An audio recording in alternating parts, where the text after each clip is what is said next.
Sige, ito, simulan natin dito. Kay Win Gatchalian. Oy, Win Gatchalian. O ano daw, ang kwento niya kung paano daw siya napili maging Senate President. Tuwan-tuwa siya kasi siya daw napili. Tanga.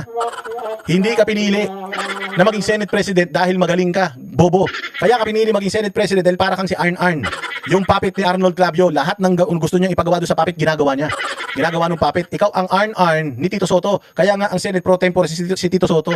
Kasi si Tito Soto pa rin ang magpapatakbo dyan sa Senado. Ganyan din naman dyan sa Kongreso eh. Akala nyo si Boji D ang Speaker of the House. Hindi. Ang Speaker, ang talagang totoong Speaker dyan, si Sandro Marcos.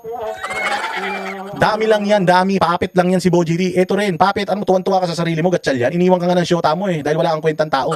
Tapos sasabihin mo, pinili ka ng mga kapwa mo senador dahil magaling ka. Ulul, kung magaling ka, hindi ka iniwan ng shota mo at pinagpalit ka sa iba.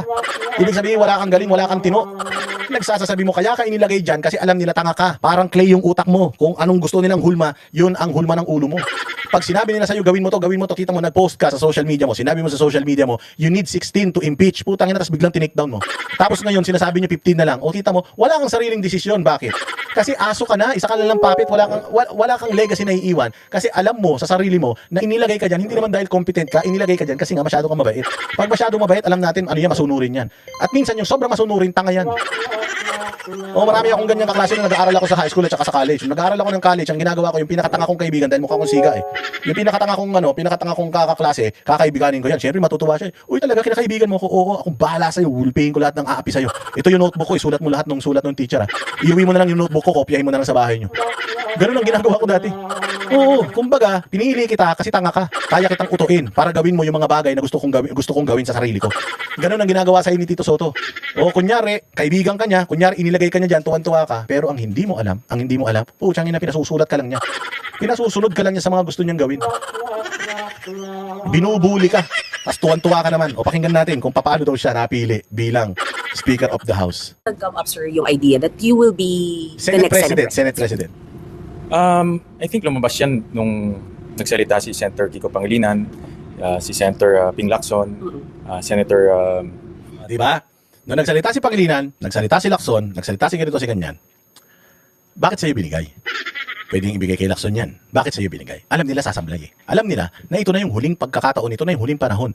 At yung gagawin nila kay Inday Sara, ayaw nila na sila yung leader dyan sa Senado kapag nangyari yan. Yung pambababoy nila sa konstitusyon, ayaw nila na sila yun nandiyan dyan. Gusto nila ikaw kasi tanga ka eh. So ngayon, kapag ka ang Senado may ginawang mga kabalbalan, nabola ka nila, ito ang ipatupad mo, tapos sinunod mo dahil bobo ka. Maniwala ka, pag lumabag ka sa batas, nagsampa ng kaso sa korte, ikaw ang kakasuhan. Bakit? Kasi ikaw yung decision maker eh. Ikaw ang Senate President. So kung itong plano nyong gawin na napababain yung numero para ma-impeach yung VP Sara, napakadelikado niyan, Win Gatchalian. Kapag sumunod ka diyan at sinabi ng Korte Suprema, ayan ang pinatupad mo at sinabi ng Korte Suprema na mali yan, lumabag ka sa batas, pwede kang makulong. Sino makukulong? Si Lacson? Hindi. Si Tito? Hindi. Si Pangilinan? Hindi. Sino makukulong? Ikaw. Bakit? Kasi tanga ka. Kasi alam mo na yung tama, sumunod ka sa mali. So ikaw yung nilalagay nila sa lutuan, ikaw yung niluluto nila. Sila yung in personal interest nila, inuutos nila sa'yo, ikaw naman ginagawa mo. So kapag ka nagkabulilyasuhan, ikaw lahat ituturo niyan. Tapos ikaw, tinutos mo eh. Sasabihin lang nila, paano iutos ko? Senate President ka. May Senate President bang nauutusan? Pag Senate President ka, ikaw mag-uutos, gaganunin ka lang nila eh. Yung ginagawa nila ngayon na political maneuvering, ganun din ang gagawin nila sa'yo. Magre-reklamo ka, pag nagreklamo ka, kakasuhan ka. So akala mo pinili ka nila dyan dahil magaling ka? Hindi, kasi pwede naman ibigay yan sa mas matatagal at mas matatalino sa'yo. Di ka naman abogado eh. Pwede naman kunin niya ni Kiko Pangilinan eh. Ba't hindi kinuha ni Kiko Pangilinan? Alam ni Kiko Pangilinan yan eh. Nagagawa sila ng katarantaduhan at pag gumawa sila ng katarantaduhan kung sino ang pinuno ng Senado, siya ang lulubog. O pwede naman kunin ulit yun ni Mig Sibiri. Pwede naman kunin yan ulit ni Tito Soto. Pwede naman kunin yan ni Ping Lacson bilang favorite niya si Ping Lacson. Pero alam nila na papunta na sa impyerno ang Senado na yan, kaya nilagay ka nila dyan para pag naghanap ng sisisihin yung otoridad at yung mga tao, ituturo ka lang nila, Senate Pro Tempore lang ako eh, siya Senate President. Ay, majority floor director lang ako eh, siyang Senate President. O, kaya mag-ingat ka, Gatchalian. Proud na proud ka sa sarili mo, akala mo, ang galing-galing mo, hindi. Kaya kanila pinili, nung namimili sila Tito Soto at saka sila Bongbong, kung sino ang ilalagay nila dyan, namili sila kung sino yung pinakatanga. Nung nakita nila, sino ba mga pinakauhugin dito, pinakalugain dito, at pinakawalang utak. Namili sila eh, putang ina, ikaw ang first honor ng mga tanga dyan. O kaya inilagay ka nila dyan. Kasi nga, ikaw yung pwede nilang utos-utusan. Inutil. Tito Soto, napag-usapan ng grupo na they wanted a leader who can bring back the Senate back to its work. So, and they also talked about someone na unifying. Unifying ka? Paano ka naging unifying? Kung unifying ka, sana napapasok mo lahat. 'Di ba? Sana nung Senate President, acting Senate President ka, sana nakapag-reach out ka sa kanila, bawat isa, at sana nahikayat mo silang lahat na suportahan ka. Hindi. Kailangan nyo pa ng NBI. Kailangan nyo pa ng PNP. Kailangan nyo pa ng sandamukal na mga fake news peddler, na mga troll army at ng mga media. Para lang diyan sa katarantaduhan ninyong pangaagaw ng kapangyarihan nung nakaraan na ginawa ninyo. Kung talagang unifying ka, sana naimbita mo silang lahat at sana masaya sila. Hindi. Tanga ka lang. Hindi ka unifying, sir. Tanga ka lang, kaya kanila nilagay dyan. At kaibigan ng marami. And then, over the past naman, in both aisles, marami tayong kaibigan. So, doon lumabas. Sana nakipagkaibigan ka na lang. Sana ikaw na ang most friendly. Hindi ka naman pala most intelligent eh. Most friendly ka lang naman pala eh. Dapat ang inilalagay dyan sa Senado yung pinakamatalino, hindi yung pinakamabait. Tanga ka talaga eh. Diyan pa lang, kabobohan na yung sinasabi mo eh. Kaya ako inilagay dito dahil ako ang pinakamatinik sa amin lahat. Ako ang pinakamatalino, ako ang pinakamagaling sa math. Tsang inang yan, mantakin mo, alam mo kami nung nag-aaral kami nung high school, pagka-class president na, yung pinakagago naming kaklase, yung pinakatanga, yun yung dinonominate namin. Tataas ako ng kamay. I nominate, itong kaklase ko si Buboy. I nominate Buboy to be president. Tawanan lahat ng kaklase namin yan. Tawanan lahat yan. Tapos, lahat kami magbabarkada, pagka butuhan na, taasan kami ng kamay. Puta na nanalong president sa class president namin, yung pinakauhugin sa amin. Yung batok-batokan namin, siya yung ginagawa naming class president. Kasi pag siya yung class president, pag wala yung teacher, siya yung bantay eh. Pucha, yes, appear. Labas muna kami, balik na lang kami mamaya. Ganun ang ginagawa. Kung napakabuli ko nung nag-aaral ako eh. Ganyan kami, ganyan ang ginawa sa'yo. Wing Gatchalian. Minsan nga ilalagay pa namin sa Sergeant at Arms eh. The floor is now open. The nomination is now open for Sergeant at Arms. The duty of Sergeant at Arms is this, and this. Alam mo ba maglalagay ako, I nominate yung baklang kaklase ko. Yung baklang kaklase ko, siya yung gagawin Sergeant at Arms. Putang ina niya, naka-lipstick pa, putya Sergeant at Arms. Ganyan katarantado. Noon. Ginawa sa yan yung school bukol. Tandaan mo, si Tito Soto, school bukol yan, di man nag-aral yan. Nag-aral yan sa One Bull University, puro katarantaduhan ang alam ng mga yan. Parang si Busdada yan, puro kalokohan lang. Ikaw nilagay dyan, akala mo ikaw pinakamatalino, tangi, hindi. Ikaw yung pinaka nakakatawa sa grupo nyo. Maniwala ka. Pas yung ating pangalan. Umuo ka ba agad, sir? O may hesitation? I told them that, of course, I serve at the pleasure of my colleagues. No? Kung tingin nila makakatulong tayo sa institution, I'm ready to serve. No? Kasi matagal na rin tayo dito. I've been working here for 10 years. Tingnan mo kung gaano katanga. I work at the pleasure of my colleagues. Hindi, you work at the pleasure of the Filipino people. In your constituency is the whole Philippines. You serve at the pleasure of the Filipinos. So dito, umamin si tanga. Ganyan siya katanga. Na ang importante sa kanya, kayo, hindi. Ang importante sa kanya, yung mga kasamahan niya. I serve at the pleasure of my colleagues. Gago. Kung gusto ng tao na maging Senate President ka, dapat yun ang sinusunod mo. You serve at the pleasure of the taxpayers na bumoto sa'yo. Inutil.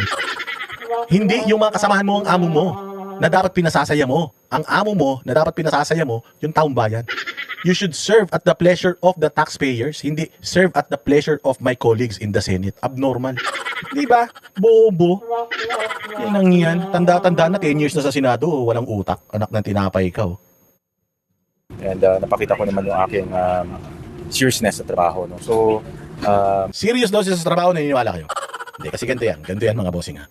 Sabi ni Mig Zubiri to anong nakaraan. Si Wing Gatchalian ang pinaka-late umuuwi dito. Nagagalit na nga yung kanyang mga staff kasi hindi na daw sila umuuwi ng normal.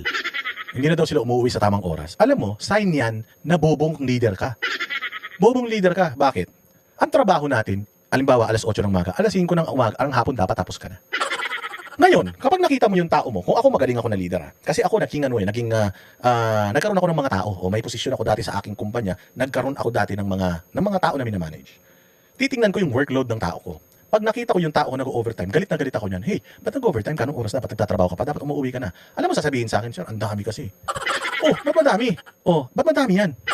I-review ko ngayon yung workload niya. I-review ko yung workload niya. Kasi ayaw ko na umuwi siya ng late. Kasi sa akin, work-life balance. Tatrabaho ka, kailangan makauwi ka sa pamilya mo para makapagtrabaho ka. So, i-ano ko yun. Yung tao na yun, i-reviewin ko yung workload niya.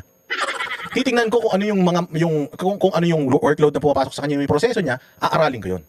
Babantayan ko yun. Tapos, aalamin ko kung bakit lumalagpas siya sa alas 5. Kung bakit lumalagpas siya sa alas 5. Dalawa lang yan. Either tamad siya, or bobo siya. O sobrang dami talaga ng trabaho niya. So ang gagawin ko para makauwi siya ng alas 5, aaralin ko. Titingnan ko ngayon. Alas 8 ng umaga, ilan oras lang ang break namin? Meron lang kaming dalawang 15-minute break at saka isang 1-hour lunch break. So meron lang kaming 1.5 hours na break ka. Titingnan ko yung work, ano yan, babantayan ko ng mga emails, babantayan ko yung productivity niya. Putangin na niya, pag nakita ko alas 9 nagmo-mobile legend niya, tatadyakan ko yan.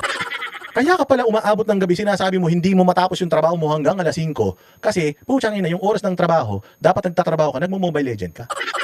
So ayun ngayon, sinisita ko yun, tinitingnan ko yun kapag ang tao ko, kung magaling ka na leader, yung tao mo kailangan alas 5 pinauuwi mo na yan. Pag sinabi ng tao mo na, sir, hindi ko pa tapos. Bakit hindi mo tapos? Kanina kitang-kita kita, isang oras lang yung break, yung lunch natin, 1:30 ka na bumalik. Alas 12 ka umalis, 1:30 ka na bumalik. So 30 minutes yung nawala sa'yo, tapos mag-overtime ka. Ganun akong klaseng leader. Tinitingnan ko sila at ayaw ko na lumalagpas sila ng alas 5. Sa ibang mga opisina, proud na proud sila sa mga tao na nag-e-extend ng hours of work nila. Kung magaling ka na leader, no, dapat hindi ka masaya na nag-overtime yung mga tao mo. Dapat pinauuwi mo sila on time. At kung sakali na hindi nila kayang tapusin yung trabaho nila on time, that's the time na magdadagdag ako ng tao. Kung nakita ko naman na since 8 o'clock in the morning hanggang alas 5, swamped sila, sobra-sobra yung load nila, magre-request na ako sa management ng dagdag na headcount. Kasi hindi pwede na ang isang tao lumalagpas siya sa kanyang working hours. Although may bayad yan, hindi healthy yun. Na mas matagal yung panahon mo sa opisina kaysa sa pamilya mo. Kung magaling ka na leader ganun. Ngayon, sinabi ni Mig Zubiri, nagrereklamo na daw yung mga tao niya kasi hindi na daw disente yung oras na uwi nila. Bobong leader to. Tanga, naamo ito. Bakit? Kasi, putsang na overwork yung kanyang mga empleyado. Tapos, masaya ka na overwork yung empleyado mo, no? Dapat hindi ka maging masaya na overwork yung empleyado mo. Dapat work-life balance. Bobo. O doon pa lang eh. Doon pa lang, mas magaling na ako sa'yo eh. O kung ako siguro naging senador, nakita ko yung mga tao ko na anong oras na umuwi, maaawa ako dyan. May budget naman ako, di magdadagdag ako ng tao para magkaroon ng help yung mga ano ko. O kaya i-delegate ko. O ito, mas magaan yung workload niya. Ilagay natin sa kanya. Ganyan na magaling na leader. Hindi ka magaling na leader kung overwork na yung mga empleyado mo. O gag. So I'm ready to serve. But ang importante sa akin yung support at cooperation ng grupo. Yung pinanggalingan, sir, na maraming veteranong senador nang galing kay SP. So importante sa kanya yung support and cooperation ng kanyang grupo. Yung support and cooperation ng taong bayan, importante sa kanya? Hindi. Sorry. Second priority lang kayo. Soto, Senator Cheese, may worries nung una, sir. Fears, ganyan. Hindi naman worry, but in fact, sa akin, it's malaking confidence building on my part because mga veterans to eh. And I'm very blessed na mayroong mga veterans na sumusuporta sa atin. And tuloy-tuloy yung aking pagkoconsult sa kanila. I don't claim to know everything. No? Yung experience is a very vital component. No? So yun naman doon ako humingi ng experience sa kanila. What will be the biggest challenge of your Senate presidency, sir? I think ang biggest challenge now is to get back to work. Yung challenge to get back to work, trabaho nyo yun to get back to work. Paano naging challenge sa'yo yun? Gago rin eh. Para sa akin, the challenge now is yung meron pa rin sa mga grupo namin na hindi magkakaayos, tapos nakikita pa rin namin na violent pa din yung mga comments ng social media. So yun yung mahirap para sa akin. Hindi natin alam kung paano natin ipiplease lahat. Kasi syempre, merong natutuwa sa atin, maraming mga hindi natutuwa. So hindi natin alam kung paano. But we are working on it, ganun. Hindi yung ang challenge sa amin is yung to go back to work. Gago, paano naging challenge yung go back to work? Putang ina, kami nga araw-araw nagtatrabaho kami. Yung mga nandiyan nga sa EDSA ang nag-aabang ng bus na masasakyan na punuan na eh. Alas 8 pa lang ng umaga, mga amoy putok na eh. Dahil sa hirap ng sitwasyon ng pagkukommute sa Pilipinas eh. They have to wake up to work, tapos kayo, sasabihin nyo na, ang pinakamahirap na gawin ninyo is to get back to work. Mga ulul. Ina nyo, lahat kayo may inuutusan kayo. Pati nga yung mga privilege speech yun, di mga kayo gumagawa nyo, mga kasama nyo mga abogado. Yung mga tanga naman kayo. Tapos yun ang challenge mo. Ba namang klaseng Senate President to? Ganito sumagot. Demonstrate to the other side of our colleagues na sincere tayo sa ating direction to get back to work. And of course, kung sincere ka talaga, hindi mo tinanggal yung blue ribbon kay Marcoleta. Kung sincere ka, sasabihin mo lang na, sige Marcoleta, total, dito lang naman tayo nag-away-away. Sige, sa inyo yung blue ribbon, magpa-hearing kayo hanggang gusto nyo. Pero hindi eh. Tinanggal mo sa kanila yung blue ribbon eh. Nakita mo kung saan ang direction nila eh. Kung saan yung blue ribbon committee direction nila eh. Tapos tinanggal mo sa kanila. Ibig sabihin, ano ka rin? Kasabwat ka rin sa pagtatakip, sa pagnanakaw sa bayang Pilipinas, ulul. To demonstrate to the Filipino people na ang Senado ay handang tugunan ng mga pangangailangan natin at handang magtrabaho kaagad. Kasi Magtrabaho ka agad, sabi mo nga, hirap kayo magtrabaho. Bato, gulo-gulo mo.